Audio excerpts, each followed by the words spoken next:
Hi, I'm Tom Johnson at I'dRatherBeWriting.com.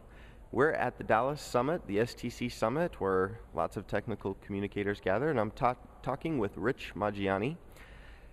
He gave a presentation on the art of questioning, which is a timely and relevant topic almost in whatever field you're in. So, Rich, tell me, why did you decide to choose this topic? What is it about the art of questions and questioning that appeals to you? I mean, everybody needs answers, and most technical communicators want to get answers in a wide range of topics, and the best way to get the answers you want is to make sure you have the correct questions. So that started me on a path of, which I thought was a relatively easy process, creating some questions, and as I did more research I realized that there's a real art around questioning. It's not just, there's a skill of writing questions and some specific guidelines around it, but how you use them and how you can adapt to them during the middle of an interview or questioning somebody, there's a real art to that. So exactly what is the art behind it? Let's give a concrete scenario. So let's say that you are in a meeting, or you're meeting with a project manager to find out information about the project. Mm-hmm. What's wrong with just going in there with 10 questions and just, asking them at the person? How would I apply this whole art and more technique behind it to be more tactful or something?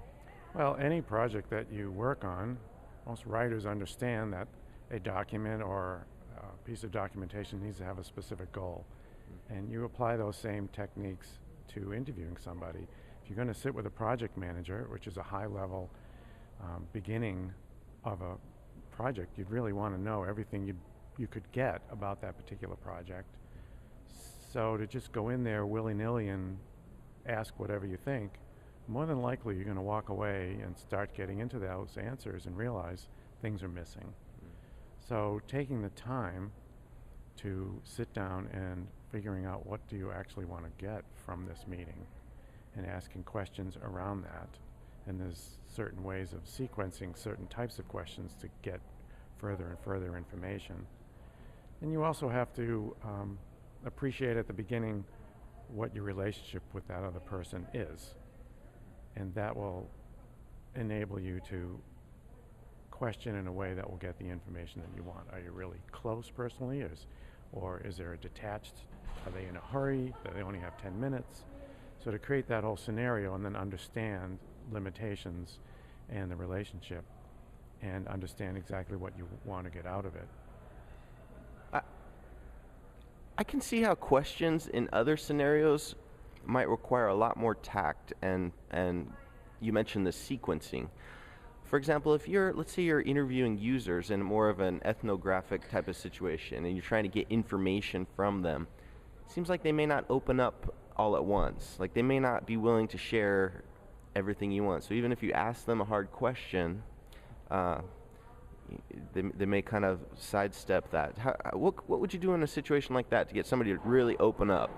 Well, I'm really glad you asked that, because that really goes to the heart of why you would want to plan and understand. The real heart of the matter is that type of information. And you want to get past the superficial to the more in-depth so that you can pull inferences together and create some bridges around data. And the techniques to do that, there's a couple of different ways. There's probing questions, which if you've ever had a conversation with a 3-year-old and they ask you something, they almost invariably follow up your answer with why.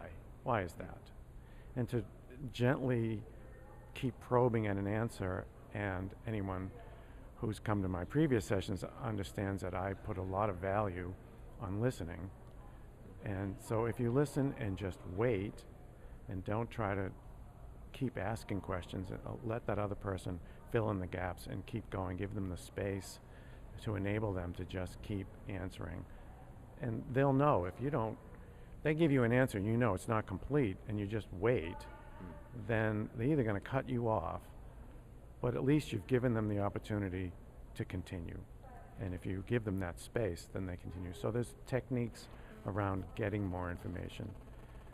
So let's put another scenario on the table here. So let's say you're a manager, one of your employees you sense is unhappy.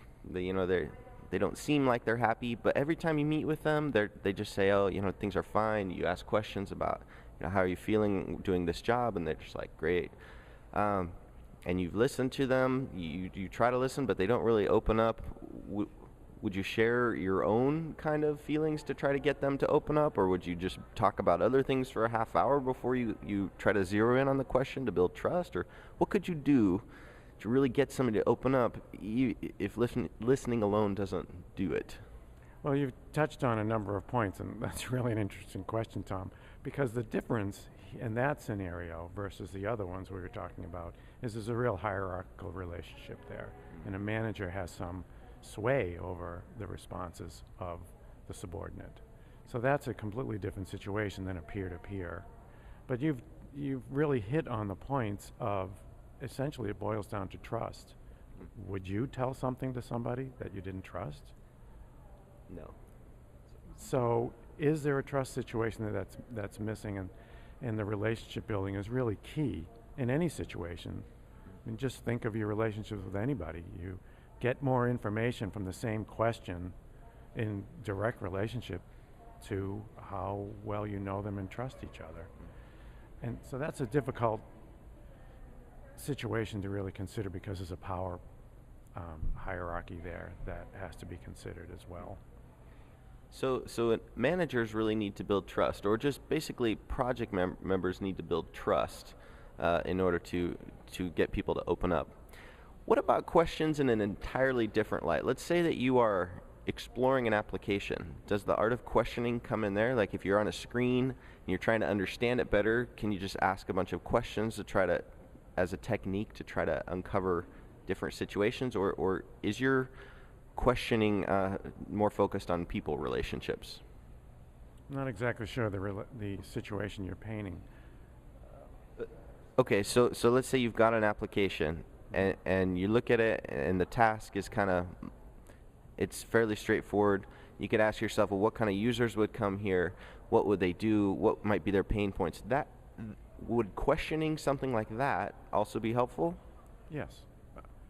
Think about any discovery in the world. It all comes about from a question. Why is this? Mm-hmm. And to see a scenario where somebody will come in and use that, how they're going to use it, why are they going to use it a specific way? Because people want to solve problems. They're not going in to use any particular feature or function or product just to do it. They want something out of it. So why? The question why gets to the heart of the reason, and it allows you to start to see the path of how to get to that.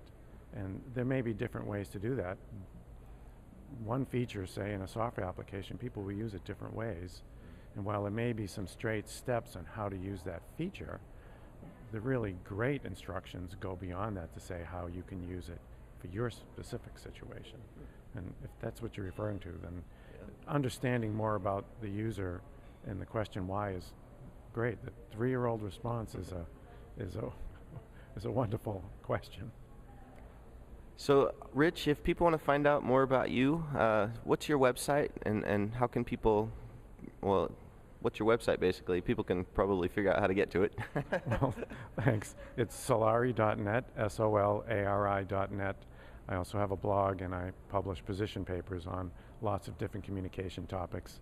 And soon, this presentation here, The Art of Questioning, the slides will be up, and I'll write a paper that summarizes what I've talked about.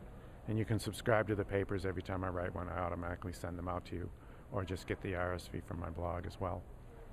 All right. Thanks, Rich. Thanks.